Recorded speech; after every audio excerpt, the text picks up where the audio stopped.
1945. Somewhere deep in Texas, 22-year-old Annalise Weber stumbled off the transport ship, hollowed out by the ocean and the death of her mother mid-journey. She was a prisoner of war, braced for barbed wire, cold soup, and the cruelty she'd been taught to expect from her American enemies. But as she walked into the camp, the scene before her made no sense. There were clean wooden barracks, working showers, even music drifting from a record player. Her bunkmate, a nurse from Hamburg, turned to her in disbelief and whispered, "This is paradise on earth." They were enemies, held captive thousands of miles from a home that had starved them. So why were they being treated better here than they had been by their own country? Before we find out why, if you believe every piece of history holds a human story worth telling, hit that subscribe button. And let me know in the comments what city you're watching from. I love seeing how far these stories travel. The air in Texas was nothing like the damp chill of the Atlantic. It was thick, heavy, and smelled of dust and sun-baked earth. For Annalise Weber, it was the air of another planet. At 22, she felt 100 years old. Her grief, a hollow space where her heart used to be. The crossing had stolen her mother, a quiet surrender to sickness in the belly of a rocking, groaning Liberty ship. Now, marching with 300 other German women from the docks, Annalise felt only a cold, hard fury. It was a shield against the fear. She'd been raised on stories of the Americans, on posters that depicted them as monsters. She expected barbed wire cutting into a pale sky, thin soup that tasted of despair, and punishment for the crime of being on the losing side. She was ready for it. Numbness was its own kind of armor. But the gate to Camp Hearn opened not to squalor, but to a scene of impossible order. There were no mud-filled trenches, only neat gravel paths. The barracks were not slapped-together shacks, but long, clean wooden buildings with actual windows. From one of them, the faint, tinny sound of a record player drifted out a cheerful, swinging melody that felt like a slap in the face. Rows of rose bushes, impossibly vibrant, lined a walkway, their blossoms heavy in the oppressive heat. The women were handed folded stacks of clean, coarse uniforms. They were shown to bunks with actual mattresses. They were pointed toward working showers. It was all wrong. It was a trick, a carefully constructed stage for some cruelty she couldn't yet imagine. Her assigned bunkmate, a woman named Clara who had been a nurse in Hamburg, sank onto her mattress and let out a long, shuddering breath. Her eyes, wide and disbelieving, swept over the clean floors and the light pouring through the window. She looked at Annalise, a strange, watery smile on her face. "This is paradise." Annalise flinched. Paradise was a word for the dead. This was a cage, just a more pleasant one. She refused to be fooled by a clean floor and a bit of music. Distrust was the only thing that had kept her alive this long. She would not let it go now. She said nothing, turning away to arrange the few possessions she had left. A small, worn book of poetry and her mother's broken silver locket, cold and silent in her palm. A few days later, her skills as a translator were discovered, and she was summoned to the camp liaison's office. She steeled herself, expecting a gruff, intimidating officer who would use her words as a weapon against her own people. Instead, she found Sergeant Harold McKee. He was an older man, perhaps in his early 40s, with a quiet face and the slightly stooped shoulders of a man who had spent more time with books than with rifles. He was a former teacher from a place called Ohio, and he spoke slowly, deliberately, as if weighing each word for its truth. He didn't bark orders. He explained her duties calmly, translating camp announcements, letters, and basic communications. He slid a crisp, empty notebook and a sharpened pencil across the desk toward her. "In case you want to write anything home," he said, his voice even. "We'll make sure it gets to the Red Cross." The simple gesture was disarming. A notebook, a pencil, tools not for a prisoner, but for a person. That night, under the dim light of a single bulb in the barracks, Annalise opened it.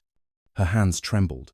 For the first time since her mother's last breath, she felt a crack in her armor of ice. She began to write, not a grand declaration, but a simple, desperate letter to her younger brother, Stefan, last seen on the Eastern Front, and now swallowed by the war. She wrote of the sea, but not of the death it held. She wrote of Texas, but not of the fences. She told him she was safe. It felt like a lie and a prayer all at once. She folded the paper, not knowing if it would ever leave the camp, let alone find a brother who might no longer exist. It was a foolish act of hope, and she hated herself for it. The next afternoon, during a lull in her duties, she stood near the officers' building and watched a group of male German POWs working in a field just outside the main wire line. They were laughing. Not quiet, nervous chuckles, but open, easy laughter, shared with the handful of American guards who watched over them. One of the guards tossed a baseball, and a young German prisoner, no older than 17, caught it with a clumsy grace, and the two exchanged a grin. Anneliese stared, her mind struggling to process the scene. These were not enemies locked in a bitter struggle. They looked like boys on a summer field. It didn't make sense. That evening, a visitor from the International Red Cross addressed the women in the mess hall. He was a neutral, serious man from Switzerland, and he read aloud from a small book. He spoke of the Geneva Convention. He explained their rights: the right to receive mail, the right to practice their religion, the right to recreation, the right to be paid a fair wage for any labor performed. A low murmur rippled through the room. Wages, rights. These were concepts that had ceased to exist in the world they had left behind. Anneliese sat rigid, her hand clenched in her pocket around the locket. The metal was cool against her skin. She saw her mother's face in her final days, gaunt and grey, her body whittled away by a hunger that had consumed an entire nation. Her own country had fed them propaganda and demanded their sacrifice, and they had starved. Now, here, in the heart of the enemy, they were being offered wages and letters and dignity. The paradox was a physical blow, knocking the air from her lungs. She gripped the locket tighter, its broken hinge digging into her palm. Everything they had been told was a lie. The sharp edges of Anneliese's grief began to soften, worn down by the quiet rhythm of camp life. She started teaching English to a small group of the younger women, using simple children's books provided by Sergeant McKee. It was in these classes that she met Ruthie, a 17-year-old from a farm in Normandy who had been swept up in the retreat. Ruthie was all untamed hair and earnest eyes, and she missed her horse more than her own family. She struggled with the English words, but absorbed their meaning with a simple, hopeful clarity that Anneliese found both foolish and beautiful. Their small group became a refuge, a corner of the day where the war felt distant, replaced by the gentle cadence of stories about talking animals and faraway lands. One blistering afternoon, Sergeant McKee called her into his office. A single letter sat on his desk. It was thin, the envelope creased from a long journey. Anneliese's breath caught in her throat. He slid it toward her without a word. Her hands shook as she opened it. The handwriting was her aunt's, who had fled to Switzerland years ago. Tucked inside was a small, blurry photograph. A young man in a hospital bed, his arm in a sling, but his familiar, lopsided smile unmistakable. Stefan, he was alive, wounded, a prisoner of the Red Army, but alive. Anneliese sank into the chair opposite McKee, the photograph pressed to her chest, a single, hot tear tracing a path through the dust on her cheek. It was the first tear she had shed since her mother died, and it was not for sorrow, but for a fierce, impossible joy. Hope, once planted, began to sprout in the most unlikely places. Behind the laundry barracks, in a strip of hard, unforgiving soil, Ruthie knelt and carefully planted a handful of sunflower seeds she had found in a packet of bird feed. Anneliese watched her, puzzled. When she asked why, Ruthie simply looked up at the endless fence and the guard towers that punctuated the horizon. "I want to see something taller than the fence," she said. The conversations with Sergeant McKee became a quiet ritual. Over mugs of coffee and slices of bread in his office, he would ask her about her village, about the songs her mother used to sing. He spoke of his own life, of being a teacher, of a son named Thomas who had died in the Pacific, his plane lost somewhere, over the endless blue water. In the shared space of their grief, the uniforms they wore faded away. They were not officer and prisoner, American and German. They were just two people who understood the shape of loss, the permanent hollow it leaves behind. He saw the person beneath her silence, and she began to see the man behind the khaki. Then came an invitation that seemed to belong to another lifetime. A local church's women's group, in a gesture of goodwill that bordered on the surreal, invited the female prisoners to a social. Under the watchful but not unkind eyes of a few guards, they were driven into the small town. They wore donated dresses that felt strange and wonderful against their skin. There was lemonade in tall glasses, a phonograph playing music, and some shy, awkward dancing with local boys who looked terrified and intrigued. Anneliese stood with Clara by the punch bowl, feeling like a ghost returned to the world of the living. An elderly American woman with kind eyes approached them, her hand resting gently on Annalise's arm. "Thank you," she whispered, "for not giving up on being human." Later, Ruthie sat at an old upright piano and played a simple, haunting folk tune from her home. The music filled the small hall, and in the quiet that followed, people from both sides of the fence wiped tears from their eyes. For a few hours, it almost felt like life again. The collapse came without warning. News crackled over the radio. The war in Europe was over. Germany had surrendered. A strange, hollow quiet fell over the camp, a mixture of profound relief and deep, uncertain shame. The very same day, another letter arrived for Annalise. It was not from her aunt. It was a cold, official notice. Her village had been firebombed into oblivion. Her brother, Stefan, had been in a hospital transport that was now listed as missing. The fragile hope, so new and bright, was extinguished in an instant. That night, the world broke again.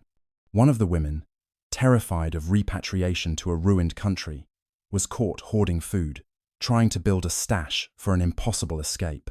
The punishment was swift and collective. All group privileges were revoked. The English classes were cancelled. The next morning, a work crew was sent to the patch of land behind the laundry. They tore Ruthie's budding sunflowers from the ground, leaving only torn stalks and upturned earth. Annalise saw the destroyed garden, and something inside her shattered. She stormed to McKee's office, her fists clenched, the carefully built walls of her composure crumbling into dust. She stood before him, shaking with a rage born of grief and betrayal. "Why did you give us hope?" she screamed, her voice raw. "Why did you make us believe in something better, just to have it all torn away?" He didn't flinch or raise his voice. He just looked at her, his own quiet sorrow reflected in his eyes, and waited until her fury subsided into ragged sobs. "Because you're more than the uniform they gave you," he said softly. Weeks bled into one another, marked only by the relentless rhythm of the Texas Sunday. A brittle quiet settled over the barracks after the incident. The privileges were gone, and with them, the fragile sense of community they had started to build.